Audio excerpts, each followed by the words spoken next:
Trump and people around him.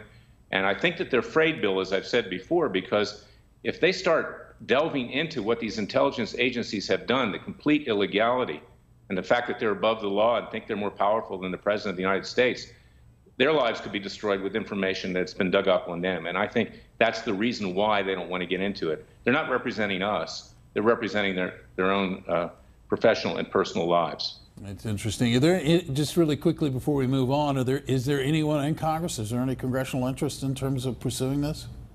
Well, I had a conversation with Senator Grassley, Charles Grassley, the head of the Judiciary Committee, about 2.5 weeks ago. I followed him across the mall to the Capitol, and I explained it to him, and he said he was going to have his scheduler call me, and they have never called me. I went into the office. They were, quote, unavailable.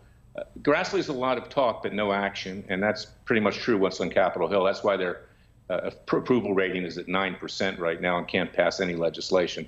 I mean, it's ground to a halt up there, and that's why this case in front of Judge Leon is so important, because we, the American people, through Freedom Watch, are doing it on our own. We cannot wait for these people. They're just simply not representing us anymore, and frankly never have. Well, you know, I've got to interject here. I've had dealings over the years as a reporter with Senator Grassley's office. I've always found him to be engaged and helpful. So hopefully something's going to catch his attention here, and maybe. I thought so. Yeah, I think you're right, but I don't know what's going on up there these days, but we have to basically do it for ourselves. I hope that Grassley will take heed of this, and hope he's watching the show right now, and happy 4th to you, Senator, if you are. He's a good man in my experience. I want to ask you about Justice Kennedy. A lot of speculation here over on the Supreme Court, just to totally switch gears. He apparently is telling his clerkship applicants for 2018 positions that, you know, guys, I'm thinking about retiring, but I'll entertain your application. Just not quite sure what's happening yet. This would be right before the 2018 midterm elections, which makes all of this very interesting and dynamic. Now, Larry, I know this is pure speculation, but wouldn't this make for an interesting midterm election if President Trump has another court position to fill? Well, it would, particularly on the Senate side, because now we know that they can actually nominate and confirm a Supreme Court nominee with just 51 votes. And that's important. They changed the rules, the Republicans, and that was good. They should change it generally for all legislation. But Kennedy's staying there, and it tells you he has this liberal side of him, you see. He doesn't want to leave yet because he doesn't want a more conservative justice to come in there. But that's the reality. That's going to happen. That's good news for the American people, good news for everybody that we're going to have a new justice.